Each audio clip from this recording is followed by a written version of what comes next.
The Discovery Marcus Kane adjusted his environmental suit as he stepped through the dense purple vegetation of Kepler 442b. The xenobiologist had been studying the planet's unique ecosystem for 3 months, documenting species that defied everything humans thought they knew about evolution. His companion, Lieutenant Jake Morrison, kept a careful watch on their surroundings, while Marcus collected samples. The planet's twin suns cast an ethereal glow through the crystalline leaves, creating patterns of light that danced across the forest floor.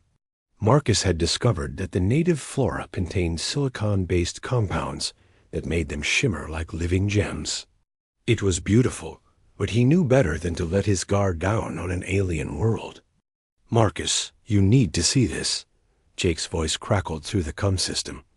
The Marine's tone was urgent, but not alarmed. Marcus followed the sound to a small clearing where Jake stood motionless, his rifle lowered but ready.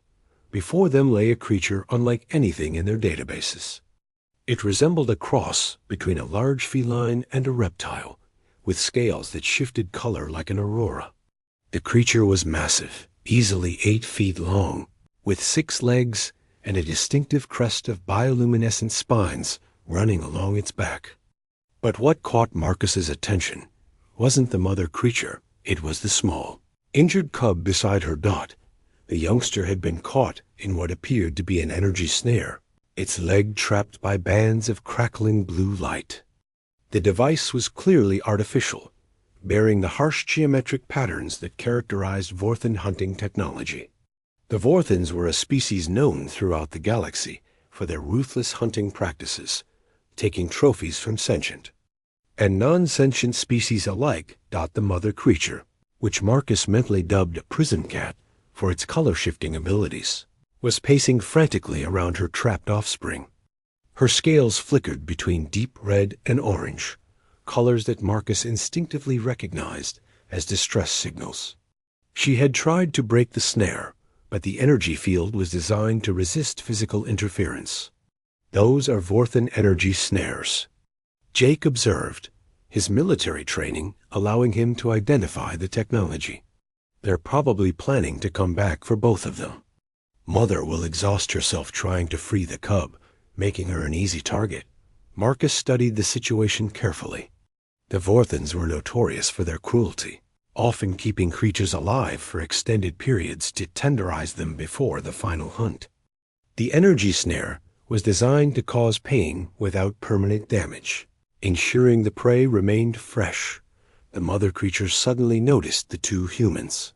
Her scales immediately shifted to a warning pattern of black and silver stripes, and low rumbling sound emanated from her throat. She positioned herself between her cub and the perceived threat, despite being exhausted from her futile rescue attempts. "She's protecting her young," Marcus whispered. "Even though she's terrified and exhausted, she won't abandon her cub." Jake nodded grimly. "We've got about 2 hours before the Vorthans return, based on their usual hunting patterns.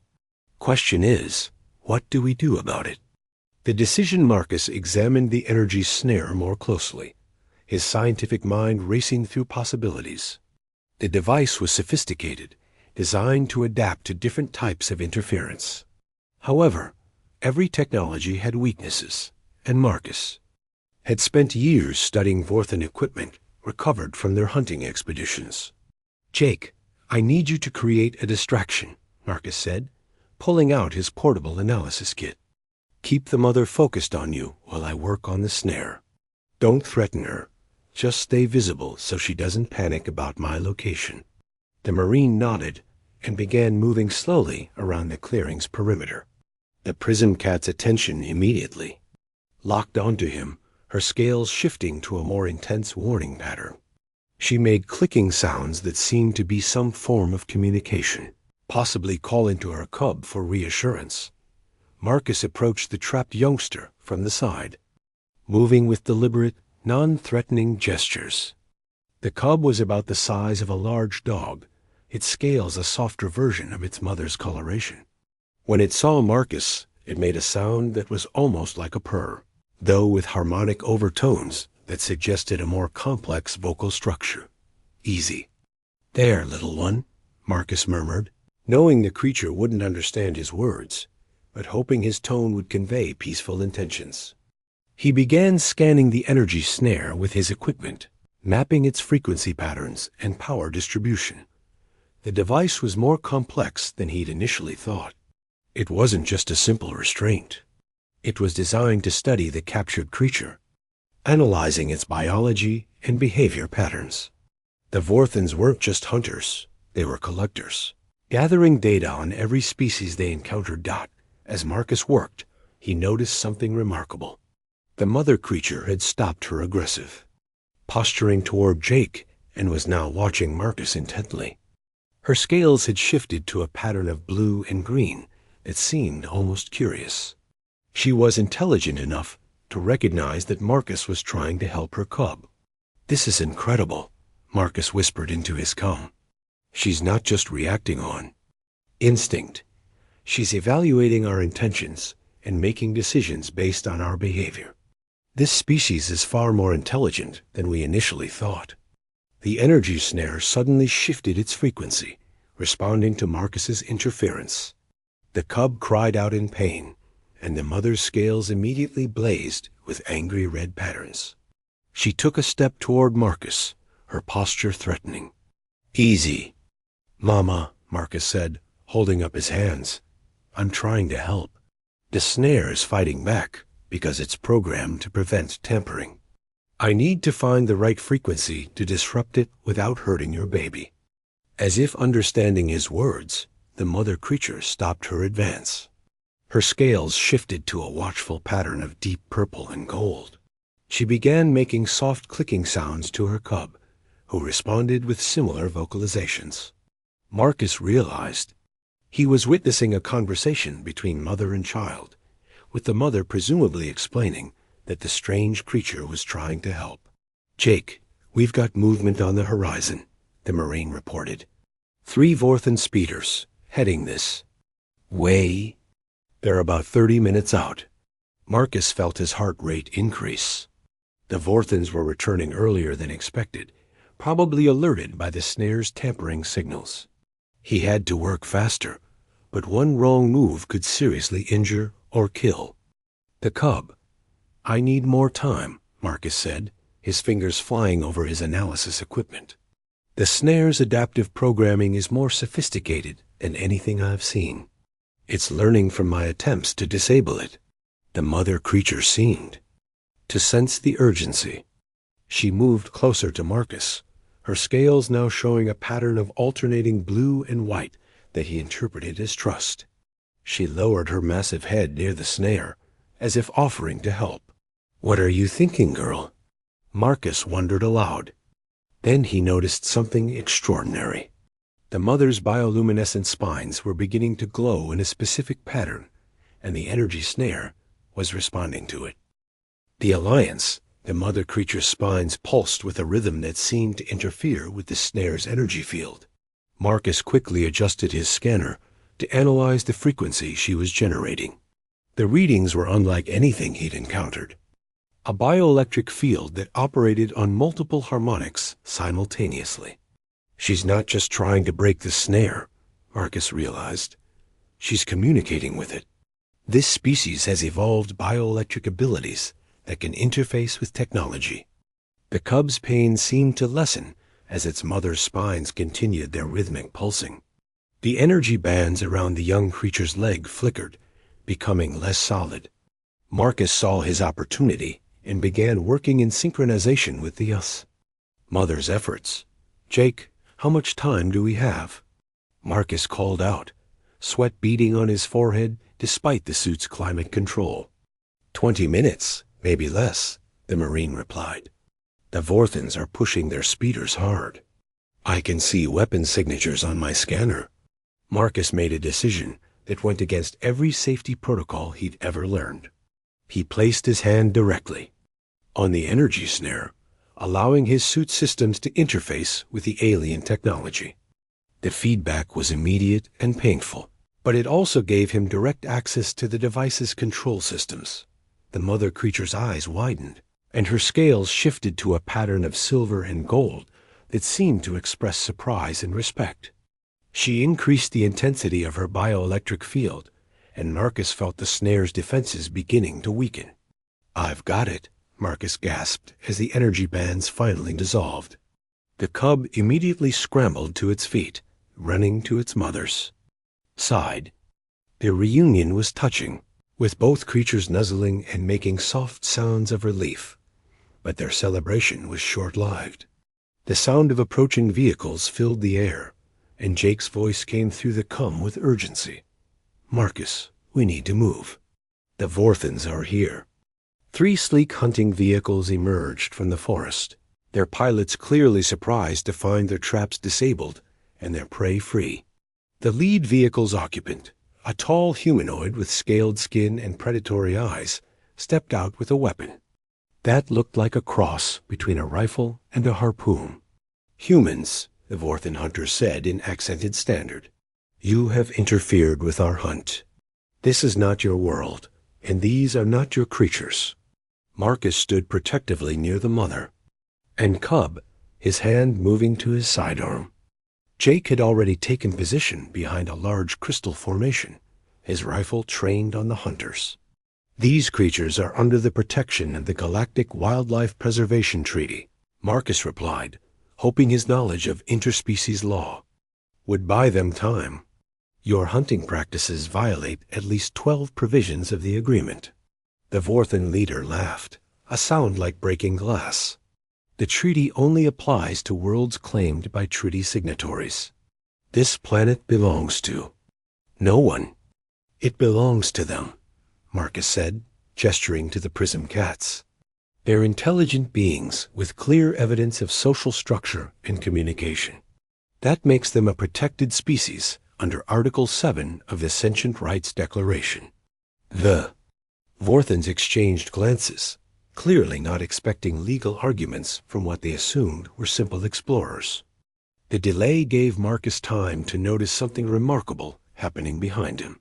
The mother creature had moved to stand beside him, her scales now showing a pattern of red and black stripes that seemed aggressive.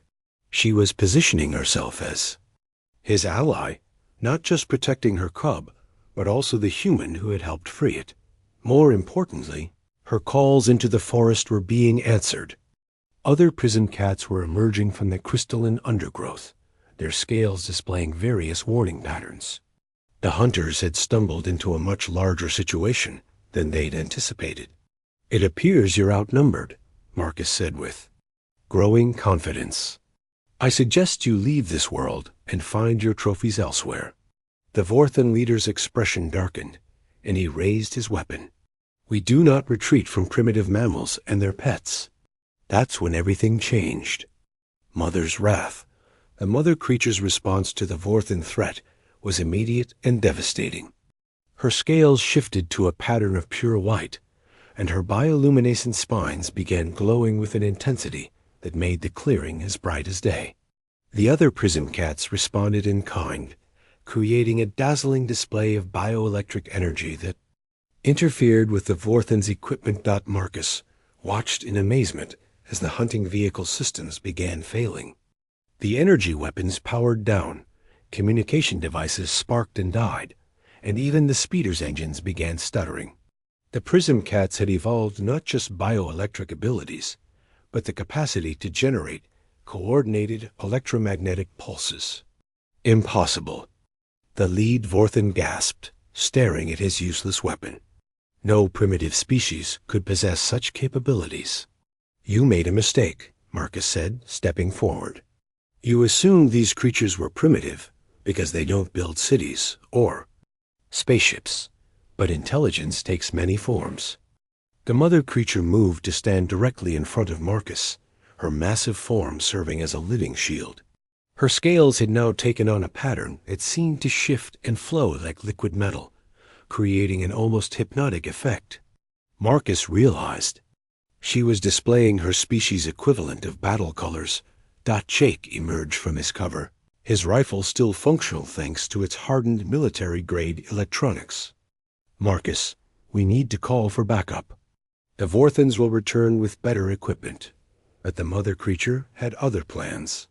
She began making complex vocalizations, her calls echoing through the forest. The response was immediate and overwhelming.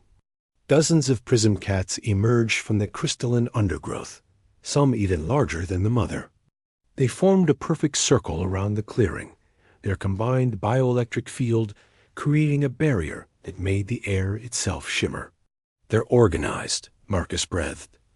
This isn't just a family group. It's a coordinated response from an entire community.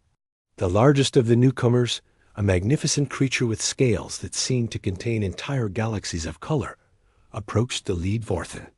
When it spoke, its voice was like thunder. "You hunt our young," it said imperfectly. "Clear standard. You cause pain for pleasure. You are not welcome here." The Vorthans stepped back in shock. Not only were these creatures intelligent, they had mastered interspecies communication. The implications were staggering. We didn't know. The lead hunter stammered. The planetary surveys indicated only non-sentient life forms. "Your surveys are flawed," the great prism cat replied. "We have watched your kind for many seasons. We know your ways. You destroy, you take, you show no respect. For life, this ends now." Marcus felt a surge of pride as he watched the scene unfold. Humanity had made first contact with a remarkable species, and they'd done it by showing compassion and respect rather than dominance. The mother creature, whom he'd helped save her cub, had become humanity's first alien ally. "We should go," Jake whispered. "This is getting bigger than we can handle." But Marcus shook his head. "No, we need to stay. We're witnessing something incredible. This species isn't just intelligent, they're capable of complex political organization. They've been studying us just as we've been studying them." A great prism cat turned to Marcus, its eyes showing an intelligence that was unmistakably profound. "You helped our child when you could have ignored our pain. You showed courage when faced with danger. Your species has honor." "Some of us do," Marcus replied honestly. "But we're not all the same. Just as I'm sure your people aren't all the same. We try to do what's right, even when it's difficult." The creature's scales shifted to a pattern of deep blue and silver that Marcus instinctively recognized as approval. "Your words carry truth. We have watched your kind on other worlds. Some destroy, some protect. You are protectors." The Vorthans were backing toward their disabled vehicles, clearly outmatched and overwhelmed. But the lead hunter wasn't finished. "This planet will be claimed by the Vorthan Empire," he snarled.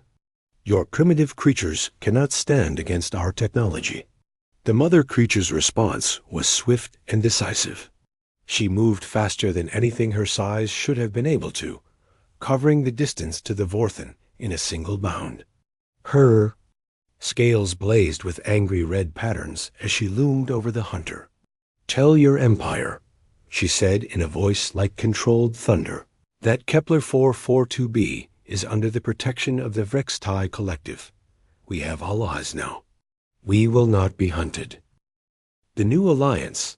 3 months after the incident in the Crystal Forest, Marcus stood in the newly established Kepler research station, watching as human and Vrextai scientists worked together to unlock the secrets of bioelectric technology. Mother Creature, who had introduced herself as Zarathic, had become his closest collaborator in the unprecedented exchange program. The integration of organic and synthetic systems. Zarathic explained to a group of fascinated human engineers, requires understanding that technology and biology are not separate concepts. They are different expressions of the same fundamental forces. Marcus smiled as he watched the humans furiously taking notes. In the months since first contact, the Vrextai had proven to be not just intelligent, but possessing scientific knowledge. That complemented human technology in remarkable ways. Where humans excelled at mechanical engineering and space travel, The Vrextai had mastered biotechnology and energy manipulation. Jake approached, now wearing the insignia of a diplomatic attache. The Galactic Council has officially recognized the Vrextai Collective as a full member species, he reported. The Vorthan Empire has been censured for their hunting practices on protected worlds. And the territorial dispute?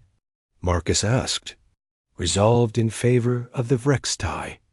Kepler 442b is now officially their homeworld, with humans granted permanent research rights as their allies. Jake grinned. Turns out having a species that can disable electronic equipment with their minds makes for very effective diplomacy. Through the station's transparent walls, Marcus could see young Vrextai and human children playing together in the research compound's gardens. The sight never failed to amaze him. Two species evolved on different worlds under different stars, finding common ground in curiosity and mutual respect. Zarathic's cub, now fully grown and sporting the distinctive golden scales of young adults, bounded over to join them. Marcus, friend, the youngster chirped in its musical voice. The new specimens from the southern continent are ready for analysis. The flowering crystals show bioelectric properties similar to our spine structures. Thank you, Kethver, Marcus replied, still marveling at how quickly the young Vrextai had learned human language and customs. We'll begin the analysis this afternoon. As the cub scampered away, Zarathic's scales shifted to a pattern of warm gold and blue that Marcus had learned indicated contentment. You saved my child, she said quietly. In doing so, you saved our species from remaining hidden and vulnerable. The Vorthans would have continued their hunting, taking our young until our numbers dwindled to nothing. We did what anyone should do, Marcus replied. We helped someone in need. Not anyone, Zarathic corrected. The Vorthans would have harvested us for sport. The Kethmori would have enslaved us for our bioelectric abilities. The Zephyrians would have studied us like laboratory specimens. Only humans saw us as equals worth protecting. The conversation was interrupted by an urgent chime from the communication system. Admiral Patricia Vance's image appeared on the holographic display, her expression serious. Dr. Kane, we've received a distress signal from the Andromeda colony. They're reporting attacks by unknown vessels using bioelectric weapons. The colonists are requesting immediate assistance. Marcus felt his blood run cold. The description matched reports they'd been receiving from other systems. Attacks by ships that could disable electronic systems with bursts of organic energy. But the Vrextai technology was unique, wasn't it? Zarathic's scales had shifted to a pattern of silver and black that Marcus recognized as deep concern. Show us the weapon signatures, she requested. The Admiral transmitted the data, and Zarathic's reaction was immediate. Her scales blazed with angry red patterns, and she made a sound like controlled thunder. These are not Vrextai weapons, she declared, but they are based on stolen Vrextai technology. The Vorthans have been studying our abilities, trying to replicate them artificially. Can you help us stop them? Admiral Vance asked. Zarathic's scales shifted to a pattern of determination that Marcus had never seen before. The Vrextai Collective pledges our full support to the human alliance. The Vorthans violated the sacred trust between species when they stole our children for experimentation. This cannot stand. Marcus felt a surge of pride and determination. What had started as a simple rescue mission had evolved into something much greater. Humanity and the Vrextai, working together, had created an alliance that would reshape the galaxy. Jake, signal the fleet, Marcus commanded. Tell them we're coming, and we're bringing allies. As the joint human Vrextai fleet prepared for departure, Marcus reflected on how a single act of compassion had changed everything. By protecting one small cub from hunters, humanity had gained not just allies, but partners in the greater struggle for justice and peace among the stars. Galaxy would never be the same, And that was exactly as it should be.